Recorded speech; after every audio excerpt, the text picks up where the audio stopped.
आज मोहम्मद भाई लोग वचन को लेकर आते हैं। जोरदार ताली बजाकर भाई का स्वागत करिए। हमें हमारे जीवन का बात कीजिए, महिमा हमारे जीवन के कारण।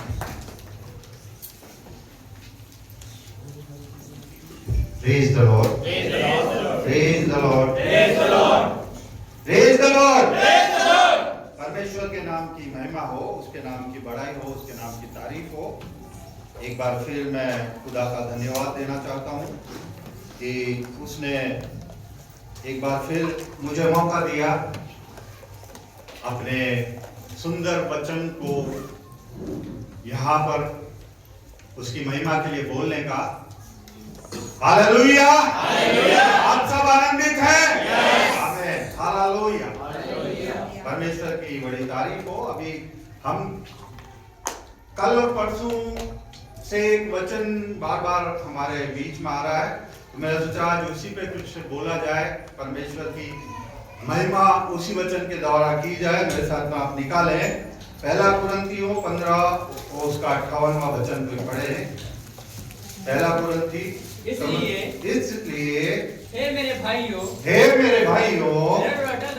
दृढ़ और अटल रहो और प्रभु के काम में सर्वदा बढ़ते जाओ, क्योंकि यह जानते हो कि तुम्हारा परिश्रम प्रभु में व्यर्थ नहीं है। हालेलुया।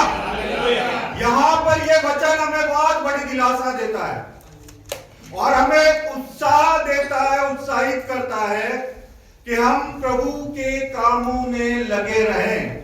हालेलुया। और आज आपको जानकर ये अचंभा होगा कि इस वचन को अलग अलग जगह कई बातों के लिए बोला गया। आज हम उसी पर थोड़ा सा गौर करेंगे। यहाँ पर प्रभु का वचन कहता है इसलिए हे मेरे भाइयों, बल्कि लिखा है प्रिय भाइयों, दृढ़ और अटल रहो। हालेलुया। आप क्या समझते हैं दृढ़ और अटल से?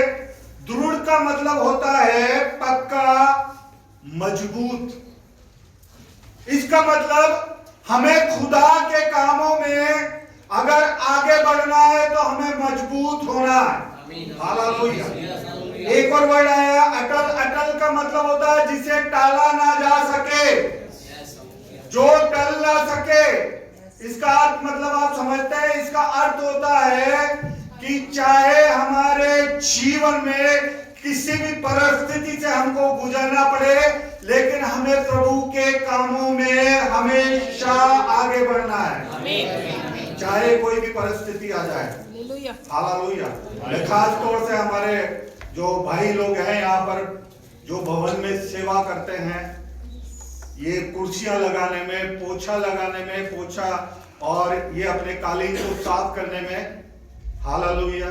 खुदा का वचन बोलता है प्रभु के कामों में सर्वदा बढ़ते जाओ। हालेलुया। और इनका मैं खुदा के नाम में इन्हें बहुत उत्साहित करना चाहता हूं, क्योंकि मैं कुछ समय पहले यहाँ पर आता था। वहां पर भी हम वहां सफाई करते थे, आते थे। यहां पर मैं आया तो इन लोगों का मैं किस मतलब मन से इनका बढ़ाई में करना चाहता हूं कि इन्होंने मुझे एक काम में हाथ नहीं लगाने दिया। क्यों? क्योंकि इन्होंने मुझे इज्जत दी कि आप वहां बैठे रहिए, हम कर लेंगे सारा काम। हालेलुया। हालांकि ये ज्यादा नहीं थे, लेकिन फिर भी इनके मन में ये था कि खुदा के कामों को हम करेंगे। हालेलुया। क्योंकि खुदा का वचन कहता है अगर हम उसमें बढ़ते हैं तो खुदा हमारे लिए प्रतिफल को देता है। हालेलुया। करना कैसे है?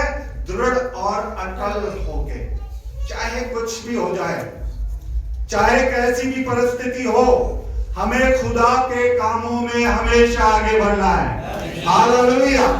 परमेश्वर का वचन हमें परमेश्वर के कामों के लिए हमेशा उत्साहित करता है। एक और वचन मेरे साथ में निकाले, दूसरा इतिहास उसका 15 और उसकी 7वीं आयत को पढ़ दे। ये वचन जो है बहुत ही इंपॉर्टेंट वचन है। परंतु तुम लोग हियाव बांधो और तुम्हारे हाथ ढीले ना पड़े, और तुम्हारे हाथ ढीले ना पड़े, क्योंकि तुम्हारे काम क्योंकि तुम्हारे काम का बदला मिलेगा। का बदला मिलेगा। हालेलुया। यहाँ फिर वो प्रतिफल की बात आई है, लेकिन ये वचन कब कहा गया, ये बहुत इंपॉर्टेंट है। और ये वचन के जरिए हम कई लोग और उत्साहित होते हैं। कब कहा गया? इसी का दूसरा इतिहास का 15 उसका 3 को कोई पढ़ दे। बहुत दिन इजराइल बिना सत्य परमेश्वर के और बिना सिखाने वाले याजक के और बिना व्यवस्था के रहा। इसका अर्थ क्या है? इस जगह पर हम आते हैं, हमारे कई लोग इन 3 जो वचन मैं आपको बताने वाला हूं, 3 परिस्थिति से होकर आते हैं। पहले यहां पर लिखा है कि बहुत दिन हो गए इजराइल बिना परमेश्वर और बिना सिखाने वाले और बिना याजकों के रहा। इसका अर्थ यह है कि परमेश्वर में कुछ लोग ऐसे हैं जो बहुत कम समय से इस भवन में आ रहे हैं और उनके मन में एक इच्छा है, क्या खुदा हमें भी प्रतिफल देगा? हालेलुया। खुदा हमें भी बचाएगा, खुदा के कामों में क्या हम भी भाग ले सकते हैं? एक तो ये है। इसके और आगे थोड़ा सा पढ़ेंगे, 4था वचन पढ़ लें। परंतु जब वे संकट में पड़कर इजराइल के परमेश्वर यहोवा की ओर फिरे और उसको ढूंढा, तब वह उनको मिला। वह उसको मिला। ये है दूसरे तरह के लोग। इसमें क्या है? कई लोग आते हैं, उनके जीवन में चमत्कार होता है, खुदा उनको छूता है, जो इच्छा वो रखते हैं वो इच्छा उनकी पूरी होती है और फिर गायब हो जाते हैं। फिर वापिस आते हैं खुदा के भवन में, खुदा को फिर पुकारते हैं और फिर खुदा उनके जीवन में काम करता है। हालेलुया। ये है दूसरे तरीके के लोग। लेकिन मैं आपको बताना चाहूंगा, खुदा आपके लिए ललायित है। आगे हम देखेंगे। और तीसरे तरह के लोगों को पढ़िए आप 5वां वचन। उस समय न तो जाने वाले को कुछ शांति होती थी और न आने वाले को, वरन सारे देश के सब निवासियों में बड़ा ही कोलाहल होता था। हालेलुया। खुदा का वचन यह बताता है, तीसरे तरह के ये लोग हैं जो खुदा के भवन में आते हैं अपनी परिवार की परेशानी को लेकर। पूरा परिवार उनका खुदा के लिए वो आते हैं, पूरा परिवार उनका परेशान है। हालेलुया। सब परेशान है, केवल वो 1-2 जन आ रहे हैं और वो चाहते हैं कि सब लोग आए। हालेलुया। लेकिन इन सब को खुदा क्या बोलता? वापस वही एक बार वचन बोल दें, दूसरा इतिहास 15 का 7। परंतु तुम लोग हियाव बांधो और तुम्हारे हाथ ढीले न पड़े, क्योंकि तुम्हारे काम का बदला मिलेगा। आप चाहे कोई भी हो, मैं इन वचनों के द्वारा आपको उत्साहित करना चाहता हूँ। आप चाहे कम समय से आ रहे हो, चाहे बहुत अधिक समय से आ रहे हो, आपका परिवार पूरा परेशान है, लेकिन खुदा का वचन यहाँ पर बोलता है आपके परिश्रम का, आपकी इस मेहनत का, परिश्रम का खुदा फल देगा। हालेलुया। आप कहीं से भी आ रहे हो, कैसे भी आ रहे हो, आप कई लोग हैं जो आना चाहते हैं लेकिन उनको साधन नहीं मिल पाता।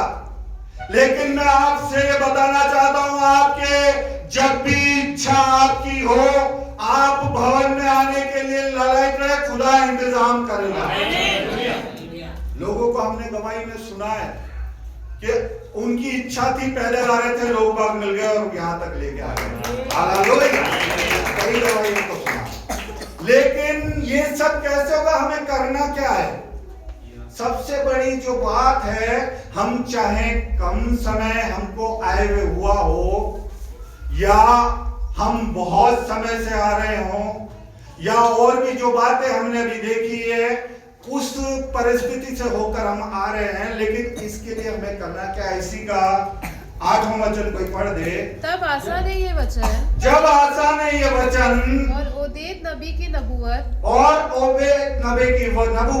सुनी, तब उसने हियाव बांधकर यहूदा और बिन्यामीन के सारे देश में से और उन नगरों में से भी जो उसने एप्रेम के पहाड़ी देश में ले लिए थे, सब घिनौनी वस्तुएं दूर की। हालेलुया। खुदा का वचन कहता है पहले अपने हृदय को साफ करें। हालेलुया।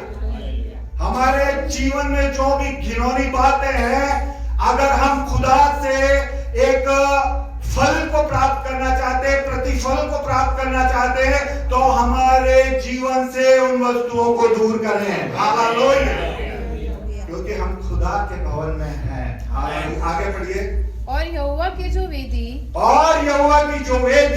यहोवा के ओसारे के सामने थी, उसको नए सिरे से हालेलुया। खुदा को वापस अपने हृदय में जगह दें। अगर हम उससे दूर हो गए, परमेश्वर से दूर हो गए, तो हमें उस वेदी को वापस तैयार करना अपने हृदय में। हालेलुया।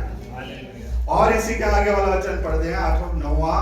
उसने सारे यहूदा और बिन्यामीन को और एफ्रेम, मनश्शे और शिमोन में से जो लोग उसके संग रहते थे, उनको इकट्ठा किया, क्योंकि वे ये देखकर कि उसका परमेश्वर यहोवा उसके संग रहता है, हालेलुया, इस्राएल में से बहुत से उसके पास चले आए। आमीन। हालेलुया। आपकी स्थिति को देखकर बहुत से लोग आपके पास आ जाएंगे।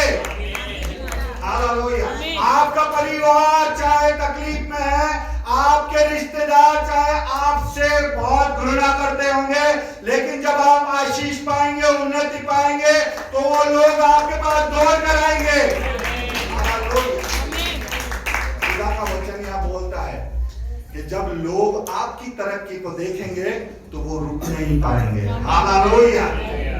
जब देखेंगे कि ये पहले कैसा था, अब कैसा है, अब और बढ़ता जा रहा है, इसके पास पहले साइकिल थी, फिर मोटरसाइकिल आई, अब 4 व्हीलर है, तो लोग बाग आपकी ओर अग्रसर होंगे। हालेलुया। आपकी गवाही, हालेलुया, आपके लिए एक खुदा के लिए उसके भवन में लाने के लिए लोगों को बड़ी एक वो होगी, उसकी खुदा की बातों में बढ़ने के लिए, लोगों को खुदा के भवन में लाने के लिए एक बड़ा जरूरत हो जाएगी लोगों की। आपकी आशीषों को देखकर खुदा के भवन में लोग दौड़े चले आएंगे। इसीलिए तो लिखा है कि अंत के दिनों में लोग धारा के समान बहते आएंगे। हालेलुया। लोग धारा के समान बहते आएंगे, उनको आप रोक नहीं पाओगे, क्योंकि धारा जब एक बार बहने लगती है तो कोई रोक नहीं सकता। हालेलुया। और आगे इसी का 14वां वचन पढ़ दें।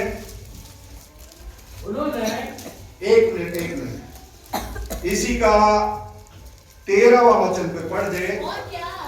और क्या बड़ा क्या छोटा, क्या स्त्री क्या पुरुष, जो कोई इस्राएल के परमेश्वर यहोवा खोज न करे, मार डाला जाएगा। हालेलुया। संपूर्ण मन से, यहाँ हम क्या देखते हैं? संपूर्ण मन से, एकदम निष्पक्षता से। यूं नहीं कि हम यहाँ चर्च में तो खुदा की हालेलुया कर रहे हैं और बाहर जाकर हमारे काम और कुछ है नहीं। लिखा है जब जो छोटा हो या बड़ा हो खुदा की महिमा नहीं करेगा, वो मार डाला जाएगा। हालेलुया। वहां पर ये आज्ञा को निकाला। और इसी के आगे का वचन पढ़े।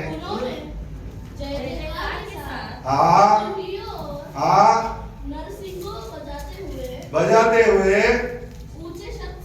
ऊंचे शब्द से यहोवा की शपथ खाई। और शपथ ही नहीं खाई। आगे एक बहुत बड़ी बात यहाँ पर लिखी, 15 वचन भी बोल पढ़ ले।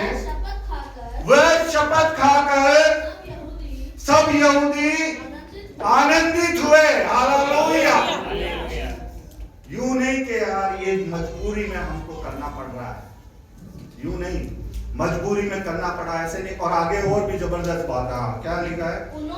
उन्होंने अपने सारे मन से शपथ खाई और बड़े अभिलाषा से उसको ढूंढा और वो उनको मिला। हालेलुया। जब आप सच्चाई के साथ में खुदा के चरणों में आते हैं तो खुदा आपको मिल जाएगा। हालेलुया। इसका 16 भी पढ़ दें। मैं चलूंगा, वचन बहुत है और समय हमारे पास कम है। आसा राजा की माता, आसा राजा की माता, माता जिसने अशेरा के पास रखने के लिए एक घिनौनी मूरत बनाई, उसको उसने राजमाता के पद से उतार दिया। उसको उसने राजमाता के पद से उतार दिया। राजा खुद पूरा समर्पित था। हालेलुया।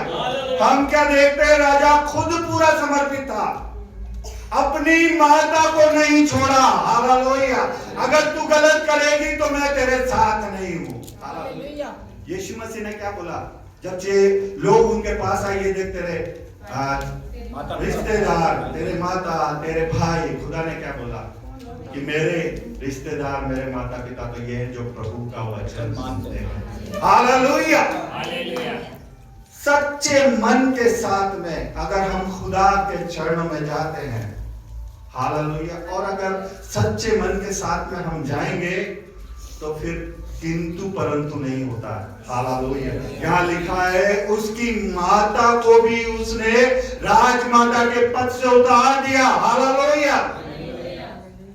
और जब अपनी माता के साथ में वो ये कर सकता है तो लोगों ने सोचा फिर तो ये किसी को नहीं छोड़ेगा, और सब सच्चाई के साथ में उसके साथ चले। और प्रतिफल क्या हुआ? हम प्रतिफल देखेंगे इसी का 19वां वचन को पढ़ दे। राजा आसा के राज्य के 35 वर्ष तक फिर लड़ाई ना हुई। हाल 35 वर्ष बहुत बड़ी एक अवधि है ये, कि किसी राजा के जीवन में 35 वर्ष तक कभी लड़ाई ना हो। हालेलुया। जब खुदा मेहरबान होता है तो बोलते हैं ना, वचन में बोलते हैं वो शत्रुओं के सामने मेज को बिछाता है। शत्रुओं का दिमाग ऐसा कर देगा आपके विरुद्ध में कि वो आपसे डरने लगेंगे। हालेलुया। शत्रुओं का दिमाग ऐसा बना देगा वो कि वो आप लोगों को देखते ही अपना रास्ता बदल लेंगे। हालेलुया। परमेश्वर के नाम की बड़ाई हो। एक और आखिरी वचन में बोल करके बैठना चाहूंगा, और बहुत ही सामर्थ्य वचन है। कुलुसियों उसका 3 उसका 23 और 24 को ही पढ़े। जो कुछ तुम करते रहते हो, जो कुछ तुम करते हो तन मन से करो, तन मन से करो, ये समझ कर कि मनुष्यों के लिए नहीं प्रभु के लिए करते हो, क्योंकि तुम जानते हो कि तुम्हें इसके बदले प्रभु से मिरास मिलेगी। तुम मसीह की सेवा करते हो। क्या यहाँ क्या प्रतिफल दिए? खुदा बता रहा है तुम्हें मिरास मिलेगी। अगर हम खुदा के कामों को करते हैं, खुदा की बातों को के लिए अपने समय को देते हैं, प्रभु के वचन को फैलाने का काम करते हैं, खुदा की कार्य में सब आ जाता है। और जब हम ऐसे करते हैं तो खुदा का वचन बताता है हमें मिरास मिलेगी। मिरास का मतलब आप समझते होंगे, विरासत, वसीयत, मतलब खुदा हमारे काम करने के द्वारा हमारी पीढ़ियों को आशीष देगा। हालेलुया। आप जो काम कर रहे हैं आपके बच्चों को ही नहीं बल्कि पीढ़ियों से पीढ़ियों को आशीष देगा। क्योंकि वो पीढ़ियों तक करुणा करने वाला परमेश्वर है। हालेलुया। उनको आशीष देने वाला परमेश्वर है, उनको ऊंचा उठाने वाला परमेश्वर है। एक छोटी सी मैं गवाही आपको सुना करके मैं बैठना चाहूंगा। कुछ समय पहले की एकदम सच्ची घटना है और ये साउथ की घटना है। आप लोग उस पास्टर को बहुत अच्छी तरह से जानते होंगे कई लोग। एक साउथ का परिवार था, उसमें माता पिता और बच्चे थे। पिता बहुत अच्छी नौकरी करते थे, उनका जीवन अच्छा खासा चल रहा था, लेकिन वो खुदा की बातों में भी लगे हुए थे। परमेश्वर के लिए अपने समय को देते थे, चर्च जाया करते थे, खुदा के कामों में हमेशा आगे रहते थे। एक बार खुदा का वचन उनके पास पहुंचा, खुदा की वाणी उनके पास पहुंची और उस वाणी ने उनसे कहा कि तू तेरी नौकरी छोड़कर मेरे पीछे बोले। और चूंकि वो खुदा के जन थे, खुदा की बातों से मैं अपने मन को लगाया करते थे, उन्होंने नौकरी को छोड़ दिया। अच्छी खासी तनख्वाह थी उनकी, और जब नौकरी छोड़ी तो उनके घर में समस्या आने लगी। आपके जीवन में भी आपने देखा होगा, जब आप यहाँ आते हैं तो कई बार आपको कितनी बार नुकसान से गुजरना पड़ता होगा। ऐसा ही जब उन्होंने खुदा के साथ चलना चालू किया तो खुदा के साथ चलते चलते उनके जीवन में कई कठिनाइयां आने लगी। उनको यहां तक कि खाना भी नसीब नहीं होने लगा था। हालेलुया। यूट्यूब पे ये गवाही है, आप सुनना। खाना भी नसीब नहीं होता था। उनका बड़ा बेटा खुदा के चरणों, क्योंकि पूरा परिवार परमेश्वर में था, वो खुदा के चरणों में जाकर रोने लगा कि खुदा हम बहुत अच्छे चल रहे थे, लेकिन जब से जितना तुझसे हम करीब होते जा रहे हैं उतनी समस्या बढ़ रही है। धीरे धीरे और बद से बदतर स्थिति होने लगी। एक दिन उसकी मां ने उस बड़े बेटे को बोला, चलो आज हम, क्योंकि उनके पास पैसे नहीं थे, तो बड़े बेटे को उनकी मां ने बोला चलो आज सब्जी मंडी चलते हैं। तो बड़े बेटे की आंखें में चमक आ गई, बोले आज तो हम सब्जी खाएंगे। थोड़ी देर हो गई, वो बोलता है अपनी मम्मी से कि चलो सब्जी मंडी चलते हैं। बोले रुक जा थोड़ी देर। फिर थोड़ी देर हो गई, बोले अब चलो, बोले नहीं। और जो ही सब्जी मंडी खत्म होने वाली थी, समाप्त होने वाली थी, एंड होने वाली थी, वो बोलती है चलो अब चले। और वो सब्जी मंडी गए तो उसकी मम्मी ने बोला देख वो एक आलू पड़ा हुआ है, वो उठा के ला। एक देखो बैंगन पड़ा हुआ है, वो उठा के ला। एक देखो प्याज पड़ा हुआ है, वो उठा के ला। और उनकी गवाही है कि वो उस सब्जी में से आधा आधा जो खराब था उसको निकाल करके और वो सब्जी बना के खाने लग गए। इतनी स्थिति खराब हो गई। लेकिन चूंकि वो परमेश्वर के जन थे, उन्होंने कहा खुदा तू जो करता है अच्छा करता है। हालेलुया। तू जो करता है अच्छा करता है। एक दिन उसके पापा है, क्योंकि आपको पता है साउथ वाले वो फैमिली थी, उनको नॉनवेज का बहुत शौक था। और उसके पापा आए, बोले चलो आज चिकन की दुकान पे चलते हैं, आज चिकन खाएंगे। कहीं से मिला होगा, खुदा के किसी जन ने उनको कुछ दिया होगा। तो वो खुदा क्या जन जो बता रहे थे पास्टर साहब कि वो चिकन की दुकान पे गए, और वो भी तंदूरी चिकन थे। तो उस चिकन वाले ने 4-5 पीस करके फॉइल पेपर में लपेट के सबके हाथों में एक एक रख दिया, और वो घर की ओर आने लगे। वो पास्टर साहब बता रहे थे कि वो सबसे तेज चल रहे थे, क्योंकि उनको बहुत शौक था उस चीज का। और जो ही घर पर आए तो वहां देखा एक पास्टर वहां आया हुआ था उनसे पहले। अब जो ही पास्टर आया तो उसके फादर ने पूछा सर आप खाना वाना खाएंगे? तो उसने बोला हाँ मुझे भूख लगी है। तो उन्होंने अपना जो वो चिकन था वो दे दिया। पहले एक दिया, फिर पूछा और खाएंगे? बोले हाँ। तो ऐसे कर करके वो सबका चिकन खा गए। उस बच्चे को बहुत बुरा लगा, लेकिन वो पास्टर बताते हैं धीरे धीरे धीरे धीरे हमारी स्थिति ऐसे ही चलती रही। फिर मैं बड़ा हुआ, मैं कुछ काम करने लगा, फिर मैंने कहा मैं भी पास्टर बनूंगा, और वो उस ट्रेनिंग में गया और अच्छा पास्टर बन गया और खुदा के लिए वो काम करने लगा। एक दिन वो एक सभा में, ऐसे ही परमेश्वर की सभा चल रही थी, उसमें प्रीच कर रहे थे। लोगों ने बड़ा आनंद उस सभा से लिया, और जब वो खत्म हुई तो उनको किसी ने कुछ दिया, किसी ने बहुत कुछ दिया, बड़ी बड़ी चीजें उनको मिलने लगी।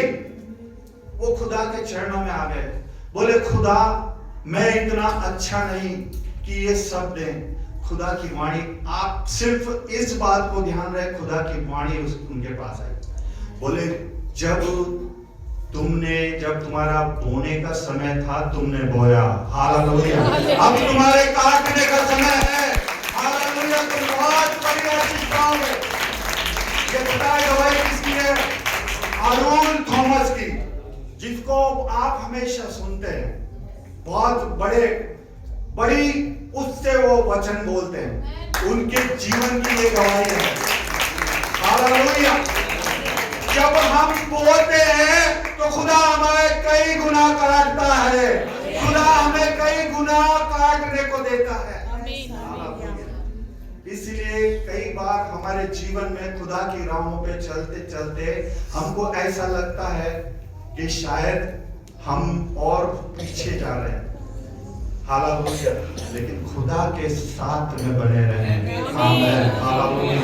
कई लोगों की गवाही है, कई लोगों की खुदा के साथ में चलते चलते वो कई गुना माइनस में आ गए, लेकिन जब खुदा ने उठाया तो वो उनको उठाकर खड़ा कर दिया, हालेलुया।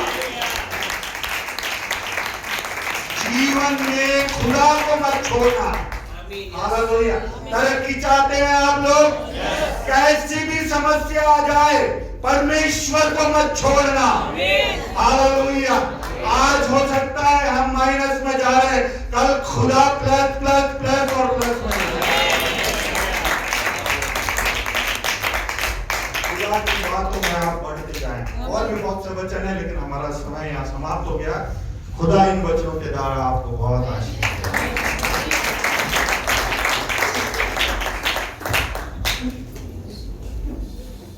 आइए मेहरबानी से अपने आप को बंद करें, हम परमेश्वर की उपस्थिति में अपने जीवन को रखें, प्रभु के अंतर्गत, प्रभु के लिए, प्रभु के साथ, परमेश्वर के लिए हम जो कर रहे हैं, परमेश्वर के लोगों हमारी बड़ा प्रतिफल, अद्भुत प्रतिफल, ऐसा प्रतिफल जो हमने सोचा नहीं वो आ रहा है।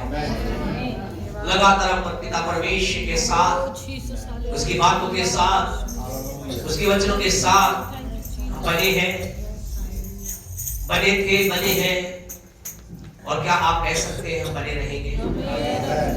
हालेलुया। हाँ खुदा के लोगों, बस इतना ही परमेश्वर मुझसे आपसे चाहता है। शायद कल आप बने हुए थे, प्रेज द लॉर्ड, आज बने हुए हैं, डबल प्रेज द लॉर्ड। लेकिन इंपॉर्टेंट बात यह है कि आने वाला कल के अंतर्गत कि आज उसके लिए आप इस बात को बोलेंगे, परमेश्वर के लोग हमारे लिए कल हम जो खुदा के साथ बने रहने का वायदा करते हैं, और आपको नहीं मालूम कल क्या होगा, और खुदा को भी कहता है कल के विषय में चिंता ना करना। और जब हम परमेश्वर के साथ बने रहने का वायदा, प्रभु के साथ चलने का, प्रभु के लिए परिश्रम करने का वायदा करते हैं, आपसे कहना चाहते हैं हम प्रतिफल 100% प्राप्त करते हैं, 100% आप प्रतिफल प्राप्त करते हैं। बड़ा प्रतिफल मेरा आ रहा है, क्या आप भी कह सकते हैं मेरा आ रहा है? और आपसे कहें, ये केवल आपके मात्र कहने से नहीं होगा, इसके लिए आपको और मुझे एक बड़ी त्याग से होकर गुजरना पड़ेगा। वो त्याग हर एक के अलग अलग है। कईयों के लिए वो त्याग पारिवारिक होता है, कॉलोनी का होता है, कई बार वो त्याग परमेश्वर के समाज का होता है। लोगों को हम देखते हैं बड़े उत्साह के साथ बोलते हैं, लेकिन छोटी सी बात में समझौता कर लेते हैं।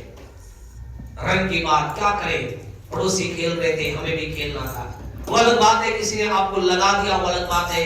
आप जा रहे थे, किसी ने डाल दिया, वो अलग बात है। लेकिन क्या आप इन्वॉल्व हो गए?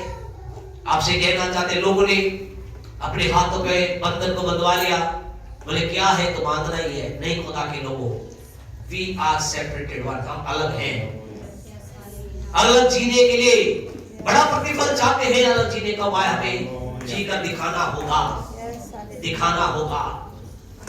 खुदा के लोगों, अगर हमें खुदा के दास होने के नाते जैसे लोगों को हम देखते हैं, जब अलग अलग प्रकार के रीति रिवाज आते हैं, लोग हाथों के अंदर बंधन, माथे के ऊपर कुछ चीजें, अलग अलग चीजें आके सोचे, जब खुदा के दास होने के नाते हमारे मन में कितना दुख और क्रोध होता है, तो वो जीवित परमेश्वर को ऐसा लगता होगा जिससे अपेक्षा कर रहे हैं बड़ा प्रतिफल दे, आपसे कह देगा, हम उसके साथ बने रहे। परमेश्वर हमें आशीष दे, एक निर्णय के साथ जाए, हाँ खुदा मैं तेरे साथ बना रहूंगा, मैं अटल रहूंगा, दृढ़ रहूंगा, मैं तेरी बातों बना रहूंगा। प्रभु हमें ब्लेस करे। आइए हम प्रार्थना के साथ प्रभु की उपस्थिति अपने जीवन को रखें। पिता हम धन्यवाद देते हैं आपके लोगों के लिए जो लगातार अपने साथ रहने का वायदा कर रहे हैं, और धन्यवाद देते हैं आपके वचन के लिए जो परमेश्वर हमसे वायदा करता है कि हम जब आप पे दृढ़ रहेंगे, अटल रहेंगे, हम प्रतिफल प्राप्त करेंगे। आकाश पृथ्वी टल जाएगी, तेरा वचन कदापि नहीं टलेगा। आप मनुष्य नहीं कि झूठ बोले, बल्कि परमेश्वर वचन तो ये कहता है कि आप झूठ बोल ही नहीं सकते। धन्यवाद, हमारे जीवनों में बड़ी आशीषें, बड़ी बरकतें, बड़ी सामर्थ आप दे रहे हैं, और उन बातों को हम यीशु के नाम से ग्रहण करते हैं, अपने लिए, अपने परिवार के लिए, कलीसिया के लिए। यीशु के नाम से प्रभु के लोग कहें आमीन। हमारे परमेश्वर का प्रेम